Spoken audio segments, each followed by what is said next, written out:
मेरे बच्चों, आपका महिमा क्लासेस में स्वागत है। आज हम लोग शुरू करेंगे कक्षा 9 का वार्षिक परीक्षा का प्रश्न पत्र। इसको हल किया जाएगा, ठीक है। जिसमें पहला प्रश्न है, बहुपद की घात है, ठीक है। बहुपद की घात है तो बहुपद दिया गया है 9x-1। ये बहुपद होगा, इसकी कितनी घात होगी, ठीक है। तो इस 9x-1 जो बहुपद दिया गया है, इसका घात कितना होगा? 1 होगा, ठीक है। हम लोग चलते हैं सवाल नंबर 2 में। दूसरा सवाल है, यक्स क्यूब दिया है, x cube minus 3x² plus 4x minus 12 का एक गुणनखंड है, ठीक है। तो इसका गुणनखंड पूछा है ए, बी, सी और डी, इन चारों ऑप्शनों में। तो इसका सबसे सटीक आंसर होगा कि आप क्या करेंगे, इसमें इन सभी चीज़ों का क्या करना होगा। जैसे x-3 दिया गया है, जैसे दिया गया है x-3 इक्वल टू क्या मान लेंगे, 0।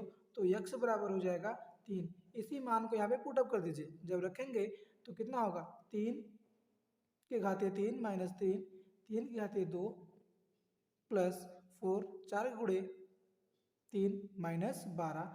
जब इसको हल करेंगे भैया, 3 त्रिक 9 त्रिक 27 माइनस 3 त्रिक 9 त्रिक 27 प्लस 4 तिहाई 12 माइनस 12।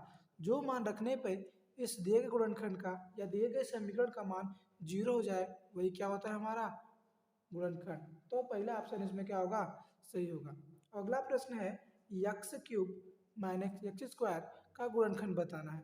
तो गुणनखंड के अगर ना गुणनखंड बताना है तो क्या करेंगे, इसमें से एक्स स्क्वायर को कॉमन ले लेंगे। तो एक्स क्यूब माइनस जब एक्स स्क्वायर को हम क्या करेंगे, कॉमन ले लेंगे, तो आंसर क्या मिलेगा, एक्स माइनस 1।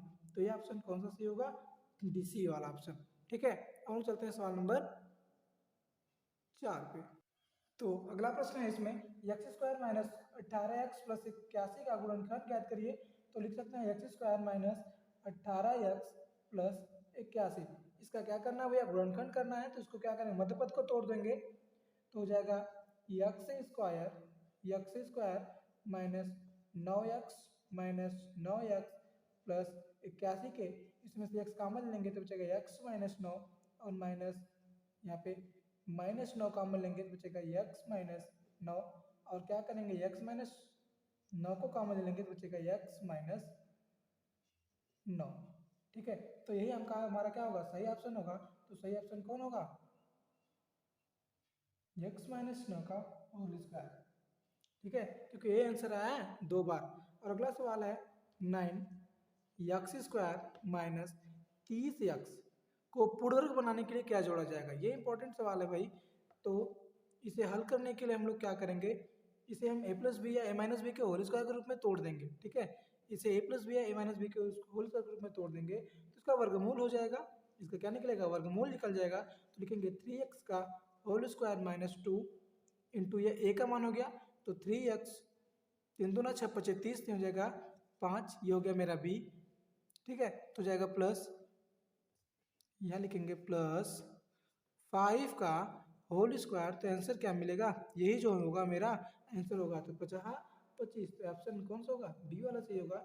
तो अगला प्रश्न है, y power 4 minus 3y² plus 2x plus 1 से प्लस 1 में y माइनस 1 से भाग देने पर शेषफल क्या होगा, ठीक है। तो इसका शेषफल क्या ज्ञात करना है।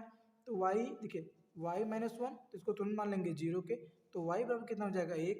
अब y बराबर जब 1 हो गया तो इसका मान इसमें पुटअप करेंगे। तो y power 4 minus 3y² plus 2y plus 1। अब इसमें y बराबर 1 रख देंगे भैया, यहाँ पर 1 आएगा, माइनस यहाँ पर 3 आएगा, यहाँ पर क्या रखेंगे प्लस 1, तो यहाँ पे 2 आएगा, फिर प्लस 1 के 2 1 3, तो जगह minus 1 minus 3 plus 3 cancel, equal to कितना आएगा 1। इसका ऑप्शन कौन सा होगा भैया, पहला ऑप्शन से होगा, ठीक है। चलते हैं अगले क्रम में सवाल नंबर, चलिए देखते हैं अगला सवाल। दिया गया है, निर्देशांक ऋण 3 ऋण 5 किस चतुर्थांश में स्थित है, ठीक है। तो चतुर्थांश आप बनाकर देख सकते हैं। तो ये होगा फर्स्ट, ये होगा सेकेंड, ये होगा थर्ड और ये होगा फोर्थ। तो भैया थर्ड में चिन्ह होता है माइनस और माइनस, तो ये कौन सा होगा, तृतीय चतुर्थांश। अब चित्र देखिए, अगला जो सवाल है, चित्र में ए ओ बी देख रहे हैं ना, ए ओ बी वृत्त का व्यास है। ठीक है भैया, व्यास है। यदि ABC बराबर 70 अंश, ABC ये कोण कितने अंश का है, 70 अंश का है, तो कोण BAC, कोण BAC इस कोण का मान ज्ञात करना है। ठीक है भैया, देखिए जब AOB 90 क्या होता है, व्यास होता है, अर्थात यह वृत्त को दो भागों में बांट देगा। ये ऊपर वाला वृत्त क्या कराएगा, अर्धवृत्त कराएगा। तो आप सभी लोग जानते हैं कि अर्धवृत्त में बना कोण क्या होता है, समकोण होता है। ठीक है, तो ये अंश कितना हो जाएगा, ये भैया 90 अंश हो जाएगा। तो कोण इसका मान क्या होगा, इन दोनों को जोड़ देंगे कितना होगा, 160 अंश। तो वृत्त के इस अंदर जो संपूर्ण कोण होता है वो कितना होता है, 180। 160 घटा देंगे 180 में कितना आएगा, 20 अंश आएगा। ये हमारा क्या होगा, राइट आंसर होगा। ठीक है, अब सवाल नंबर 10 में 10 में चलते हैं। चित्र में O वृत्त का केंद्र है। ठीक भैया, चित्र में O वृत्त का केंद्र है। कोण BAC का मान ज्ञात कीजिए। अब कोण BAC का मान ज्ञात करना है, मतलब इस वाले कोण का मान ज्ञात करना है। ठीक है, तो जो BC होगी, BC क्या होगी, जीवा है, और OB वृत्त की क्या है, त्रिज्या है, और OC भी त्रिज्या है। तो वृत्त के केंद्र पर बना कोण क्या होता है, इस वाले मतलब दीर्घ में बने कोण का क्या होता है, आधा मतलब क्या, दुगुना होता है। तो भैया इसके BAC कोण BAC बराबर 150 अंश के बटे 2, इसका आधा मतलब कितना होगा, 75 अंश। तो सही राशि अंश कौन होगा, A। अब चलते हैं सवाल नंबर 11 पे। तो अगला सवाल है, एक घन का संपूर्ण पृष्ठ 96 सेंटीमीटर स्क्वायर है, उसका आयतन होगा। ठीक है, तो घन का देखिए, घन का संपूर्ण पृष्ठ का क्षेत्रफल बराबर होता है 6a²। कितना होता है भैया, 6a²। तो हम जानते हैं कि 6a² बराबर, a क्या है यहाँ पे, भुजा है, भुजा का वर्ग है यह। तो 6 बराबर कितना होगा, 96, 96। इसको कैंसिल करेंगे कितना आएगा, 16। तो क्या A² बराबर कितना होगा मेरा, 16। तो A बराबर हो जाएगा 4 सेंटीमीटर के। तो इसका क्या निकालना भैया, आयतन पूछा गया है। तो घन का आयतन बराबर होता है भुजा घाते 3, अर्थात 16। कितना दिया है आंसर, आया है मेरा भुजा 4 हो गया, 4 घाते 3 अर्थात कितना होगा, 4 गुड़े 4 गुड़े 4, 4 चौका 16 चौक 64। तो सही आंसर होगा 64, ए वाला। 12वां सवाल है, एक घन की कोरें 5 सेंटीमीटर की हैं, तो उसका क्षेत्रफल निकालिए। तो घन की जो कोरें दी गई है, तो इसका ऑप्शन नहीं रुका है, दिया गया है, रुके बता। ठीक है, अब इसका ऑप्शन देखिए दिया गया है। अब इसको जब हल करेंगे तो वही आप फार्मूला ये लगेगा, 6a² सेंटीमीटर की एक भुजा दी गई है, क्षेत्रफल निकालना है। तो 6a² के जब हल करेंगे भैया, 6 गुणे 5 के घाते 2, तो आप सभी जानते हैं 50, 25, 25 छक्का 150 के। तो इसका ऑप्शन सही होगा बी वाला। अगला है, एक बेलन के आधार की त्रिज्या 3 सेंटीमीटर और ऊंचाई 7 सेंटीमीटर है। ठीक है, एक बेलन के आधार की त्रिज्या 5 सेंटीमीटर, अर्थात बेलन इस तरह का होगा। ठीक है, इसकी त्रिज्या दिया है r बराबर 3 सेंटीमीटर के, और जो इसकी ऊंचाई होगी पैरेलल वो दिया है 5 सेंटीमीटर के। तो उसका आयतन पूछा है, नहीं क्या पूछा है, वक्र पृष्ठ पूछा है।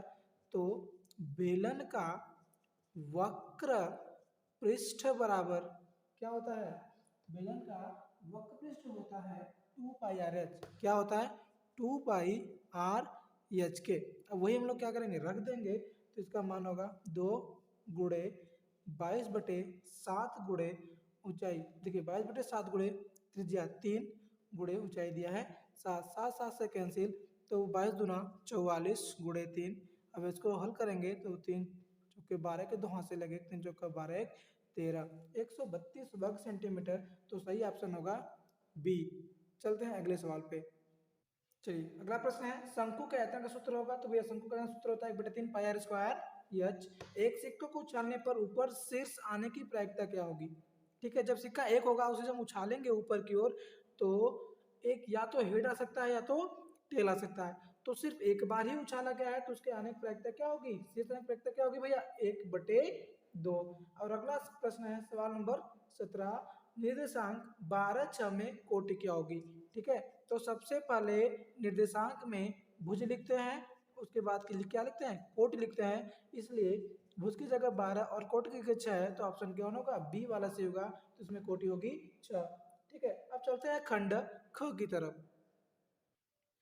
तो हम लोग सॉल्व चलते हैं। k का मान ज्ञात कीजिए जबकि x बराबर 2, y बराबर 1, समीकरण 2x प्लस 3y बराबर k का एक हल है। तो इसमें क्या करेंगे, इसका हम मान रखेंगे, हो जाएगा 2x plus 3y equal to k। x का मान बराबर 2 होगा तो 2 गुणे 2 धन 3 गुणे 1 बराबर k, 2 दूना 4 प्लस 3 बराबर k, तो 4 3 7, तो k का मान आ जाएगा भैया 7 आएगा। ठीक है, ये हो गया क का है, ये सवाल का है क का। और ख में दिया गया है सवाल, ख में दिया गया है कि त्रिभुज एक, मतलब त्रिभुज का एक बहिष्कोण, मतलब क्या बनाएंगे, एक त्रिभुज बना देंगे। ठीक है, जिसका बहिष्कोण दिया है 110 अंश के, और एक अंतराभिमुख कोण कितने अंश के, 30 अंश का है। त्रिभुज के शेष दो कोणों का मान ज्ञात करना है। ठीक है, तो हम लोग जानते हैं जो त्रिभुज का बहिष्कोण होता है, इसका नाम रखिए ए बी सी और यहाँ हो जाए डी। जो त्रिभुज का बहिष्कोण होता है वह शेष दो सम्मुख अंतःकोणों के योग के बराबर होता है। तो इस कोण का मान, मतलब इसका नाम क्या रखेंगे, बी ए सी, कोण बी ए सी बराबर 110 अंश ऋण 30 अंश के, तो उत्तर होगा आपको 80 अंश। ठीक है, कितना होगा, 80 अंश, और ये जो कितने अंश हो जाएगा, 70 अंश का। ठीक है, हम लोग चलते हैं सवाल नंबर 2 पे। यह एक त्रिभुज ABC की रचना कीजिए जिसमें BC बराबर 7 सेंटीमीटर, कोण B बराबर 75 अंश और दो भुजाएं AB प्लस AC बराबर 13 सेंटीमीटर दिया गया हो। तो इस सवाल को हल करने के लिए सबसे पहले जो दिया गया होता है आधार। ठीक है, तो क्या करेंगे, हम लोग पहले खींचेंगे BC, जिसका नाम होगा B और C, और इस पे ये काम हमने कर दिया, जिसकी लंबाई होगी भैया 7 सेंटीमीटर की। अब आधार कोण B या C किसी पर हम 75 का कोण बना सकते हैं, लेकिन दिया गया भैया कोण B पर ही, तो हम लोग कोण B पर ही 75 का कोण बनाएंगे, वो भी किसकी सहायता से, प्रकार की सहायता से। ठीक, तो पहले यहाँ बना देंगे हम लोग 75 75 अंश का कोण, और इसका नाम दिया जाएगा बी एक्स। क्या रखेंगे, बी एक्स रखेंगे। ठीक है, अब जो ए प्लस ए मतलब ए बी प्लस ए सी बराबर 13 सेंटीमीटर का दिया है, तो बी एक्स रेखा पे 13 सेंटीमीटर दूरी से क्या करेंगे, एक चाप लगाएंगे, जो को कहाँ काटेगा, बिंदु डी पर काटेगा। ठीक है, जो बिंदु डी पर काटेगा, और डी को क्या करेंगे, सी से मिला देंगे। ठीक है, डी को मिला देंगे सी से। जो ही हम डी को सी से मिलाएंगे, अब क्या करना होगा, अब डी के बराबर, डी कोण डी के बराबर आपको कोण सी पर रचना करनी होगी। ठीक है, अब यहाँ से प्रकार में दूरी भरेंगे, ये दूरी भर लेंगे, और सी पर उसी दूरी से एक चाप लगाएंगे, और यहाँ से लेकर के यहाँ तक की जो दूरी होगी उसी दूरी से इसमें चाप लगाएंगे, जो यहाँ काटेगा बिंदु ए पर। ठीक है, तो यही जो होगा आपका अभिष्ट त्रिभुज होगा, जिसका नाम होगा ABC। ठीक है, और बाकी एक आध दो जो प्रश्न बचते हैं उसको अगले वीडियो में बनाएंगे, क्योंकि वीडियो लंबी हो रही है। और आप लोगों से अनुरोध है कि आप वीडियो को पूरा देखें, और अगर आप